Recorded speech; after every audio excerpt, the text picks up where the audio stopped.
Spend my time with you, holding my hands with you. You know that I love you. I love to put a smile on your face, to brighten up your day. Every time I wanna say really love you. Laughter is good for the soul.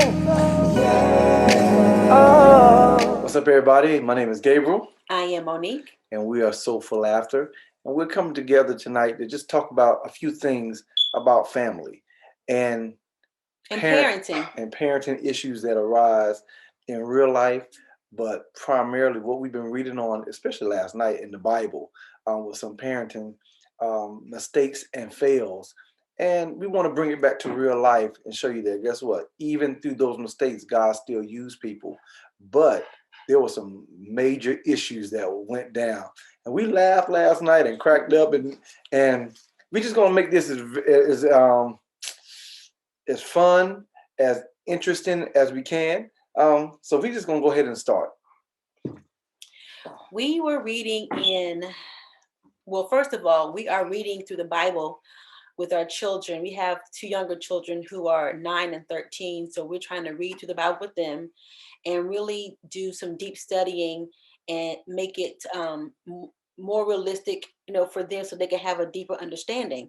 And so we are reading right now in Genesis, and we are reading where Jacob was promised Rachel. Yes.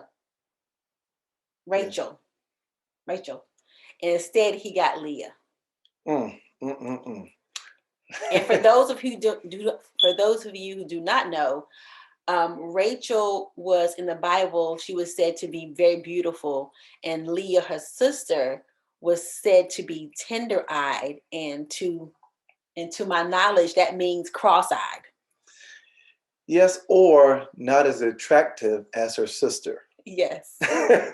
And so as we was reading through this and just having some dialogue, we realized that as parents, we can set our kids up for failure in some areas. And even though it might be good intentions, we are putting out some things that can be detrimental in their life. And we call in this section baby mama drama because, and we're going to go into depth, but we have two sisters that married one man. Yeah. Now, how do you think that's going to work out? Two sisters marrying one man? So what we're going to do is we're going to dive in a little bit and just show you a little bit of the history, but then bring it back to our life and show you how the enemy can try to do some things that can distract us and take us off track as to the plans that God has for us. So we're in Genesis, the 29th chapter. And so my wife is going to start off a little bit. First of all, Jacob's parents, Isaac and Rebecca. Rebecca, she tricked her dying husband pretty much into blessing the wrong son. In biblical days, the oldest child received the blessing, been passed down from the father. And Rebecca favored Jacob more than she did Esau, apparently. So she tricked her dying husband into blessing Jacob instead of Esau. So when the father blessed the wrong child, Esau, the brother, tried to kill Jacob, his brother. So this sent Jacob to go live with his uncle Laban. Yeah, through that process, he found himself at his uncle's Laban's house, and he worked there a little bit. And when he got there, he was like, this little tender right here, this is who I want to be with. And he told Laban, I will work for this one. And Laban agreed. Now that's where, for me, it starts the cycle, because Jacob and Laban had an agreement. They already knew what was up and what was going on, and Laban had a clear idea of who Jacob wanted. He knew that Jacob did not want no Leah. up front. He knew that. So he agreed. But when it was time for marriage, Okay, remember though, they actually had a marriage ceremony because in the Bible it said they invited the people in the neighborhood to come. So they had a marriage yeah. ceremony. Jacob and Rachel had a marriage ceremony. Now, isn't that funny? You have a marriage ceremony. Everyone know who you are there to marry. And then when it's time to consummate the marriage, your father-in-law slash uncle goes and trick you and puts the oldest daughter, tell her, go in there. Now, me and Monique had some conversation. I'm like, so how dark was it? I mean, was it? Did they go in the tent covered up head to toe, and then throughout the night or whatever, they take off the clothes and you don't see their face or whatever? And Leah didn't say nothing, no words, no nothing. In that culture, I'm thinking that maybe she had on a veil, but like you said, you didn't say a word all night long. All night long. So That makes me think that her and her father had some kind of agreement that she knew what his intentions were. bamboozled this man. This man thinking he's getting ready to get the woman of his dreams, and his dreams got derailed. I had something else to say, but his dreams got derailed. Now I'm not saying it got all the way derailed. I'm quite sure he had a good night, but at the end when he wakes up, he realizes that he has the wrong woman. But like I told you, it goes back to the beginning when Jacob's mom, Rebecca, tricks his dying father into blessing Jacob instead of Esau. So that shows you right then and there. His mother may have some good intentions, but she sowed a seed of deception. Baby mama drama. Already. So that seed, even though, now the thing about it is she sowed that seed into her son. But look though, the same way that Rachel tricked Jacob, Jacob tricked Esau. He did. And guess what? And then Laban came back and tricked him. Now, I don't want to say this in the wrong way, but Esau got the best end of the stick. He might not got that first birthright, but that joker didn't get no Leah and a Rachel. He didn't get no two. So Esau he got to pick who he wanted to. So he was good to go. So even though that baby mama drama thing going on right there, Esau, even though now when we go back a little bit of history, Jacob tricked his brother because he knew that his brother needed something at that moment. Then he comes home and then Jacob and his mama tricks the daddy. So as we're going down this line, even though we feel sorry for Jacob, Jacob started something already. And so sometimes we will put ourselves doing something one way and our consequences come in a whole another way that we didn't expect. Now he was like, well, I just tricked my brother with a bowl. I just wanted his birthright. Yeah, and you got tricked with your woman. Now you got now you got a beautiful woman and you got a tender-eyed woman. Okay, so now Jacob was promised Rachel, but when he woke up, he realized that he slept with the wrong woman. He slept with Leah. So he goes to his father-in-law, uncle, and says, "What have you done to me? This is not the woman that you promised me." So Laban tells Jacob, in our customs, the oldest marries first. So you have to marry Leah.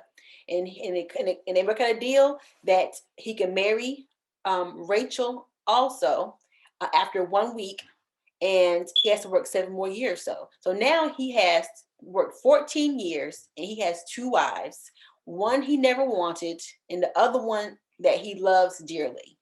So me and my wife was talking last night, and you know how some of these preachers and stuff get up and we're just taught all through the year that he marries the one that he didn't want, and then he works 7 more years for the one that he does want. No, that's not how that went. That joker had 1 week with the new wife, and then he was married with Two Rachel. wives. So he had two wives right after that. And then he had to work 7 more years.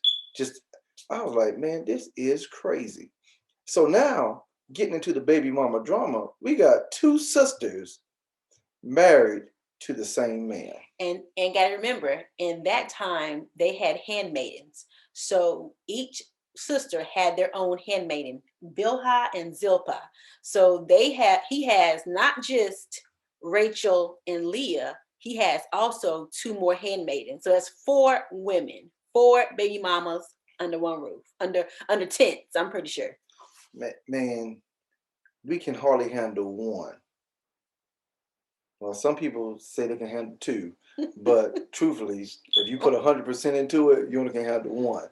And but just encompassing that or putting more fuel to the fire when you have four women. But guess what? This is something that happens through the generation because now these same women um, start having babies, Mm-hmm. and then which one is it? Rachel. How many did Rachel have? She had six. Well, pretty much. Leah, the tender eyed, the one that he did not want, she was the one having the most babies. Yeah. And then Rachel cried out to God, and God allowed her to get pregnant. And then they couldn't have children, so they told him to sleep with my handmaidens and give me children. Where did you hear this story from? These jokers' great great grandfather Abraham had the same issues.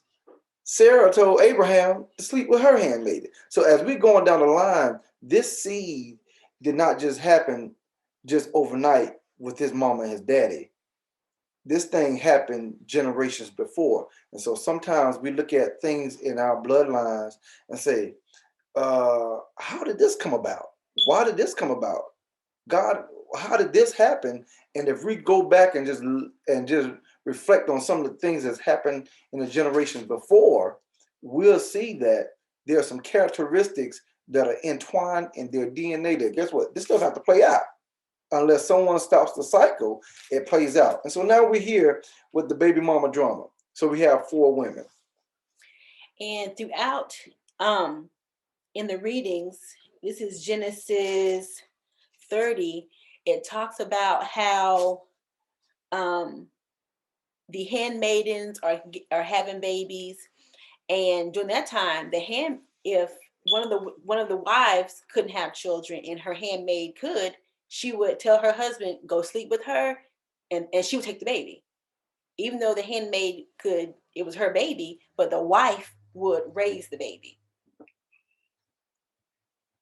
And also, I can just imagine all the drama that was in the household, because it talks about when Reuben had found some mandrakes, and Rachel wanted the mandrakes, and Leah said, "It isn't enough that you took my husband. You want my son's mandrakes too."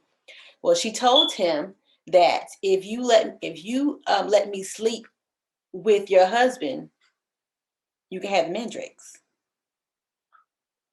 So they're pretty much pimping him out for fruit. Those must have been some good mandrakes. Because for one, why would anyone say, "Hey, I'll give you these mandrakes for my husband"? Why would that even be a decision on the table? We both know that all of them have had opportunity to be with Jacob at this time. They've all had kids by him. Now, going through the process of was it this person's week? Was it this person's day?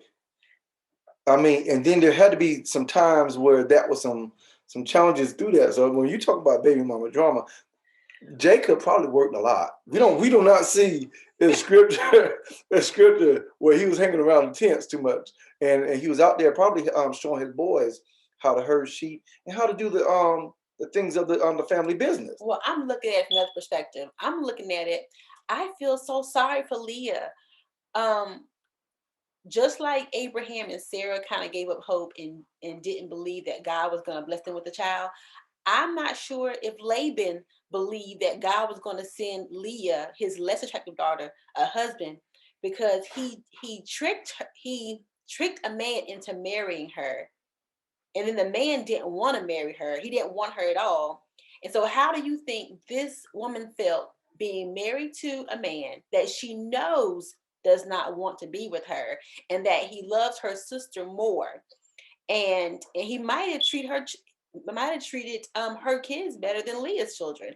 So I look at it from a standpoint. I think Laban did her an injustice by putting her in a marriage that she did not feel loved, and because throughout the scripture it says she does not feel loved. So oftentimes parents, we might have good intentions, but it can lead to more harsher effects, more harsher consequences, because she's stuck in a marriage with a man that she does not love, and she's steady having children, hoping that he will love her if she just have more children.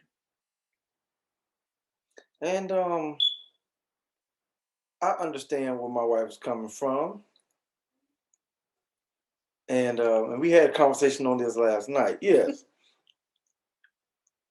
Laban's intentions were probably good. I don't think his intentions were good at all. I, He wanted to get rid of his daughter. no, I don't think he was trying to get rid of her. I believe he felt that there's nobody that want her, and so I'm going to help this situation. And so, I mean, it's a bad situation all around. I mean, he now I'm just going to throw out a little controversial aspect. He probably didn't want to stay with her all her life. He wanted her to be out there and have a family and do some other things, and knew that based off of how people or other men might have perceived her, that the Bible clearly said. I mean, I didn't put those words in the Bible. It said tender eye. So there was some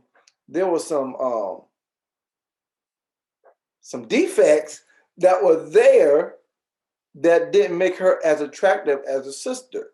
Now, Laban knew this up front, that Jacob didn't want her. Mm. Laban and Jacob knew that they did not want Leah. Now, the thing is, if the customs are that the oldest have to be married first, did Jacob understand that? There's got to be a way that he understood that, because he was.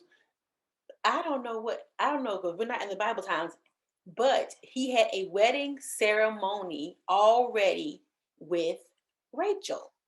So Laban, he was deceptive the whole time. That's true. So he planned this. I believe that he planned this because because Jacob had a wedding ceremony with Rachel, and then he snuck Leah into his tent. You know what? And this brings back, we have to be very careful as parents and as individuals how we treat people, whether it's family members or other people, because Jacob's actions towards his own brother Mm-hmm. caused his own family member to do something almost in the same aspect. He didn't take away his birthright. He gave him something that he really didn't want. And that could be in another aspect even worse. Now, the effects that he put on his brother, the shame, the embarrassment, the hurt, and everything that came on his brother, the Bible tells us that what we put out might not necessarily come back to us in the same manner, but God is such a just and fair God that he gives us back our punishment sometimes and consequences, but it's full of mercy and grace. Jacob had some mercy. His brother wanted to kill him, for one, but when he got to his uncle, even though he tricked him,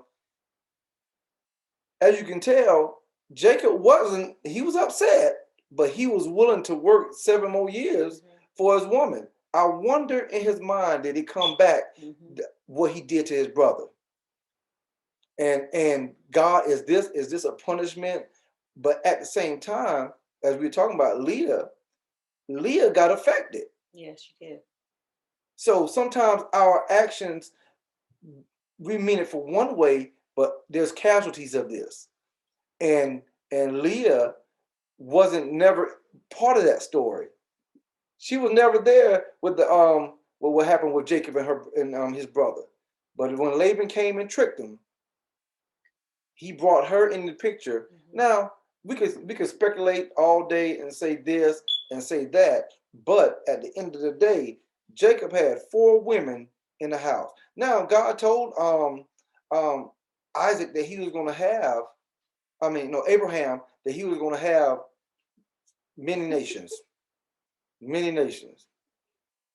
I don't necessarily see, God didn't tell him how he was going to have many nations, but this joker, we look at the 12 tribes and we're like, oh man, Israel, oh, God bless the 12 tribes, but these 12 tribes come from 4 different women. 4 baby mamas. 4 different women from one man, that you got 12 tribes. And one of the women, Leah, had no business being there.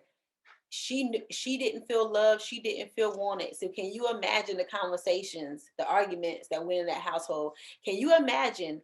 Because everyone knew that Rachel was his favorite, and he might have treated her kids better. Her kids might have said something to Leah's kids. Can you imagine the fights and the arguments in that household? And if Jacob was going to work every day, he don't know what was going on in that household. We don't know what those women were saying to each other, because guess what? The Bible clearly gives us one example: mandrakes for sex. So you can just imagine what the other aspects were going on, and on top of that, man, it's a lot. It's a lot. And I was thinking about the handmaidens. I'm pretty sure when they became handmaidens, they didn't realize that they were going to get into a war zone with 2 sisters marrying the same man, and one sister wasn't wanted. So now they're required to give birth to babies in like a tug of war type thing. So I can imagine the stress and the drama that the handmaidens had to go through. Yeah, when we look at that history, and you know we were talking about over there in Israel, um, in the foreign land, um, that biblical time, their customs are totally different than our Americanized customs, and the way they did things, we can only speculate and kind of imagine. But let's just talk about just being human for a moment. Even looking at our lives and stuff now, and bringing all that back to this time, how will we deal if we were Jacob? All right, so I married my wife. I know that I've worked these amount of years to be with her, and then I get over here and marry her, have the ceremony, and she might be covered head to toe, so I don't see her nothing but her eyes, and I might be saying, "Are you comfortable?" Mm-hmm. There's no communication, because I don't.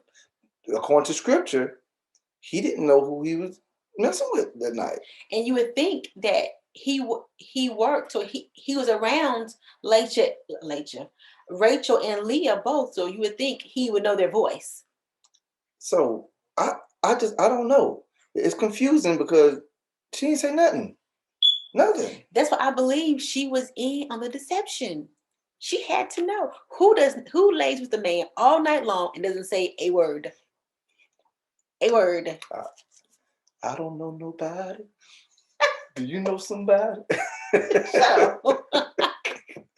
So so when we're digging into these scriptures, we're seeing some major things that are happening in families. And you might say, "Oh man, I got certain things that happen in my family, or I got certain things that happen in my family." But when you start digging in this word and studying it, mm-hmm. it's almost like a soap opera playing right before you. Okay. And then if you read further on, Jacob finally gets tired of Laban and his trickery and mistreating him, and he decides to pack up his family and leave. Well, while they were packing, Rachel stole some idol gods from her father. And during that time period, men and women couldn't mix if you were on your cycle. So they left, and they were traveling, and their father Laban recognized that they were gone. So him and his people chased them down, and he knew that he was missing some items. So he asked Jacob, "Hey, I'm missing some items. Where are they at?" So Laban went searching for him, and when he got to Rachel, she was saying that I'm on my cycle. I can't get down. You can't touch me, type of thing. But she had hidden the idol gods underneath her seat on the horse. And so I'm thinking about all this. Their father sowed seeds of deception. And in my mind, that's where they got their ways from, their deceptive ways from. And as a parent, I'm thinking, what has my kids seen me do? What have my kids heard me say? I don't want to sow seeds of deception. I don't want to, teach my kids how to sin, how to misbehave. And in this case, I think Laban did that.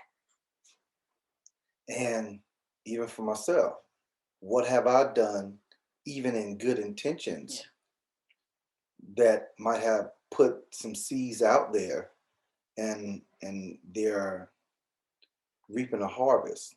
My kids are getting older. We got one that's 20. We got one that's get returned 14. You got one that's get returned 10. And so in those years, what have we done as parents that could cause the next generation to recycle what we've done, or to do the same things that we've done? Have I lied? Have I stolen? Have I done some things? Have I said some things that I shouldn't have said, that have been sown seeds? And they might not do it the same way, but they might play it out in different, because Jacob and Esau situation is not the same thing as Jacob and Laban's. But the root of it is what? Deception. And so sometimes as parents, it might not play out the same way. And then what happens is, in our time, we will get on our kids harsh for seeds that we sown. Yeah. And so we come back, and so God has been merciful and gracious to us for not allowing it to play out the way it could have played out. But then we bring down a hammer on our kids and say, "Yo, you ain't gonna do this, you gonna do this." And God's saying, "But you know what? You the one that sowed this into your kids." And so we get back into reflection. And so we talk with our kids and say, "Hey, what am I doing, or what am I saying, or how am I acting that you feel uncomfortable, or you feel that I'm doing wrong?" Trying to open up the lines of communication, because once you open up those lines of communication, you're allowing them to know that I'm not perfect. I've made some mistakes, and I might have sown some seeds that I do not want to be a harvest in your life. And so when we look at this situation in this story, we call it baby mama drama, because you have 4 women that really did not want to be in this situation. Actually, it goes back further than that. It goes back to Abraham and Sarah. She was the first baby mama drama, because if she would have never asked Hagar was not asked, if she would have never told Abraham to sleep with Hagar, that was the first baby mama drama. And then we go to Rebecca and Isaac. When she told her son to go in there and get the blessing from his father, knowing that he was not the oldest, second baby mama drama. Because with Abraham and Sarah, she sowed seed of anger and hatred toward Ishmael, even though she is the one that told him to sleep with Hagar. Then you have Isaac and Rebecca. Rebecca, she sowed that seed of deception and of favoritism. So she put a wedge in between 2 brothers. And now you have Leah and Rachel and 2 handmaids. Baby mama drama. Okay, so I'm gonna throw a little spike in that thing. What's going on with these men? These men ain't saying no. These jokers ain't saying no. Like when Sarah told Abraham, "You do not see," what he said, "No, Sarah, the Lord said that we supposed to wait." You do not hear that.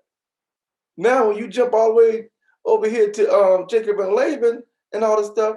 When the sisters say, "Hey, you be with my handmaid because I can't have no more kids," this joker don't say, "Nah, no, we're not gonna do that. We're not gonna do that. We're gonna." And then based off of their customs, we don't know, but none of them said no. Now it could have been something that was customary. We would dig in that a little deeper and come back to you with some more information on that. But but even in those scenarios, even though it's baby mama drama, there were some attributes that the men played that, guess what, allowed for it to play out this way. Yeah. If God gave a promise to Abraham and to Sarah, but Sarah got to a point where she said, I'm getting a little weary in my spirit or whatever. You go ahead and just go ahead with my handmaiden. Why didn't Abraham step up and say, you know what, God told us to wait? And if we follow according to his plan, he's never failed us, and he's never going to fail us, and we're just going to wait. He got anxious as well and said, you know what, I'm getting old too. I'm getting that time. So when we start looking at this stuff play out, even though it's baby mama drama, there was some drama in the men that played parts into this too, that made those seeds come alive. So sometimes we can say, "Oh, it was you that did it. Oh, it was me that did." If it wasn't for Abraham playing his part and Sarah playing his part, I don't believe that deception would have lasted as long, because someone has to hold up a standard of righteousness and say, it stops right here. But you have to understand, we all are going to fail. We all going to. So when we bringing up these stories, we're not saying, that you're not going to never fail. You're not going to make mistakes, because the Bible clearly calls these men and women righteous men that made huge mistakes. But at the end of the day, they repented. And that's when God said, you know what, you're a man of my own heart, because you're taking what you have done and you saying, my bad, I did this, I'm wrong. God, please forgive me. Good job. Good job. So this is a little bit of the series, things that we're going to be talking about family. And next week it might be a little different. The next time it might be a little different. But we want to make it. We want to encourage you and uplift you and let you know that, guess what? Even though you might have made some mistakes, hey, just turn it over to God and ask God to forgive you and repent, and know that we all have family issues that we have to deal with. That's right. There's no one exempt from it. But for that next generation, we can close those doors. You have to acknowledge what things that you have done, what things you have said, and guess what? Let's turn it over to God. But also, if you're married, you have to talk to your spouse. If you're married and you have a family, you have to talk to your spouse and also your kids. And you have to sit them down and discuss these things with them, so that the next generation don't suffer from the things that we put into place. So we thank you for joining Soulful Laughter. And guess what? We look forward to seeing you on the next time. We love you. Bye bye.